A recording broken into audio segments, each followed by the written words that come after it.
আসসালামু আলাইকুম রহমতুল্লাহি বারাকাতুহু। কেমন আছেন সবাই? আশা করি সবাই ভালো আছেন। আজকে আমি নতুন আরো একটি ব্লগ নিয়ে আপনাদের মাঝে হাজির হলাম। তো আমার চ্যানেলে যারা নতুন ভিজিট করেছেন অবশ্যই চ্যানেলটিকে সাবস্ক্রাইব করে চ্যানেলের সাথেই থাকবেন। আর এরকম নতুন নতুন ব্লগ দেখার জন্য নোটিফিকেশন অন করতে একদমই ভুলবেন না। তো আজকে আমি আর আমার হাজবেন্ড চলে আসছি ভিসা লাগানোর জন্য।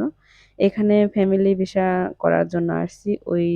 তার হাতে দেখুন অনেক কাগজপাতি এবং আমার ব্যাগ। তো এই যে পিছনের যে বিল্ডিংটা ওটার ভিতরে মানে ওটার ভিতরে ভিডিও করার মতো সাহস হয়নি। কারণ এটা তো বাংলাদেশ না যে আমরা ওখানে মানে এখানে যে কাজগুলা করে ভিতরে ভিসার ব্যাপারে সমস্ত পুলিশরা করে, তো সেজন্য এখানে আর কোনো ভিডিও করার মতো সাহস আমি পাইনি। যদি অন্য কেউ ওই যে বিল্ডিং দেখতেছেন ওটার ভিতরে কাজ কমপ্লিট করছি। তো সকাল সকাল চলে গেছি আমাদের কাজ। বাংলাদেশে এই কাজগুলো করতে আমাদের অন্তত 10 দিন ঘুরাইতো, আর এখানে মাত্র আধা ঘন্টার ভিতরে আমার কাজ কমপ্লিট। কাগজপাতি দিছি শুধু, কয়েকটা ফিঙ্গার নিল আর আমার ছবি। তারপরে ফিরে 10-15 মিনিট পরই বলতেছে না ওয়েট করার জন্য। আমরা সর্বমোট আধা ঘন্টার ভিতরে আমার সাথে সাথে ভিসার কার্ডটা আমাকে দিয়ে দিল।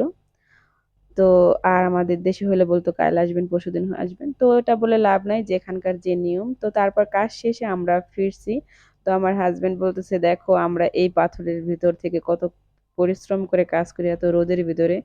এখন আনুমানিক সকালবেলা মাত্র 10টাও বাজে নাই যখন আমরা বের হয়েছি কাজ শেষ করে। তার ভিতরে দেখুন কি পরিমাণে রোদ। আর এদিক দিয়ে দেখুন খুব সুন্দর দেখা যায়। রাতের বেলা হলে এই ভিউগুলো কিন্তু আরো সুন্দর লাগে, কারণ বাহিরের দেশে রাতেই বেশি জমজমাট থাকে, রাস্তাঘাটগুলো লাইটিং অন্যরকম সবকিছু। এখন যেহেতু দিনের বেলা, তারপরে যে রোদ, এই এত রোদে কিন্তু বাহিরের দেশের মানুষ বের হয় না। আর আমরা আমাদের দেশের মানুষরা তো কর্ম করার জন্য আসে, বাধ্যতামূলক যেতেই হবে। খুব কষ্ট লাগে যখন দেখি চোখের সামনে এরকম রোদে যারা কাজ করে, মায়া লাগে, কিছু করার নেই।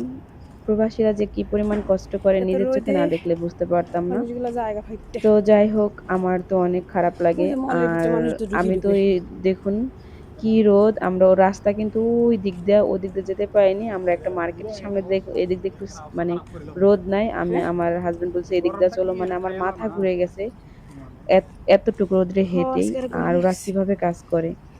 তো ও বলতেছে যে আমরা এই মার্কেটের ভিতর থেকে কিছু কেনাকাটা করে তারপর বেরোবো, পানি এতে দেন। তোমার ঠান্ডা মানে আমার মাথা গরম মানে কি বলবো, যে পানি কিনে আমারে খাওয়াইছে, এত পরিমাণ মাথা ঘুরছে রোদের জন্য। 10টা বাজে, তাই আমি রোদ সহ্য করতে পারি না। তারপর একটা মলের ভিতরে চলে গেলাম। তো এখানে গিয়ে এদিকে আমাদের কিছু কেনাকাটা নাই। আমরা মানে আমাদের হলো একটু বাজারের দরকার, আমরা সেই বাজার নিয়ে তারপর চলে যাব। এটার ভিতরে যেতে হবে। তারপর ভাবলাম খুব সুন্দর একটা দৃশ্য আমি ভিডিও করে নেই, আমার কাছে দেখতে খুব ভালো লাগলো। এটা কিন্তু এই মলটার ভিতরে কিন্তু খুব সুন্দর। এইখানকার প্রত্যেকটা মানে শপিং মলই খুব ভালো লাগে আমার কাছে। তো এই মাঝখানের যে দৃশ্যটা এটা সবচেয়ে বেশি ভালো লাগছে। এখানে সবাই ছবি তুলে বা ভিডিও করে। দেখুন এখানকার লাইটিং, এটা রাতের বেলা আসলে বেশি ভালো হইতো। তো আমি যেহেতু দিনের বেলা আসছি, এখন মানুষও নাই। তারপর আমাদের যা যা লাগবে ওটা কেনাকাটা করা আমাদের শেষ হয়ে গেছে। তারপর এটা আমি আগের ভিডিওতে আপনাদের দেখাইছিলাম, তখন যখন আমরা মানে কিনা নিয়ে বের হব তখন এই পাশ দিয়ে যেতে হয়। তো আরেকটু আমি ভিডিও করে নিলাম যখন পাশ দিয়ে যাইতেছিলাম। এই এখানকার দৃশ্যটা আমার কাছে খুবই ভালো লাগে। আমার তো বাচ্চা নাই, বাচ্চা থাকলে মনে হয় ওই যে মহিলারা দেখতেছেন ওইখানে বাচ্চা নিয়ে গেছে, এটা বাচ্চাদের একটা কর্নার। তো তারপর এটা দেখতে দেখতে আমরা এখন বেরিয়ে যাব। এখন এখানে আমাদের প্রায় 1 ঘন্টার উপরে দেরি হয়ে গেছে। তো বাইরে প্রচন্ড রোদ, এখন আমরা বাসায় চলে যাব। আমাদের যতটুকু যা কেনাকাটা আমাদের হয়ে গেছে। দেখুন এদিকে এখন কোনো মানুষ না। আর এর ভিতরে যতক্ষণ ছিলাম ততক্ষণ মানে একটু ঠান্ডা ছিলাম। এখানে তো এসি আছে দেখুন।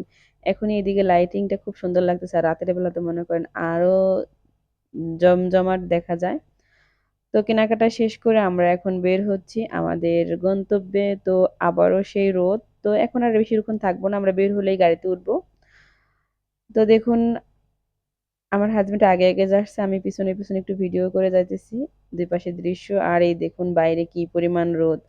এদেশের রোদে যে এত তাপ, আমাদের বাংলাদেশের রোদ যতই তাপ হোক তারপরেও মনে হয় না এদেশের রোদের মতো এত। এখানে আপনি জুতা পরে গেলেও জুতাটা থেকে গলে যায়, এত পরিমাণ তাপ। তো যাই হোক আজকের ভিডিও এখানে শেষ করলাম। সবাই ভালো থাকবেন, সুস্থ থাকবেন।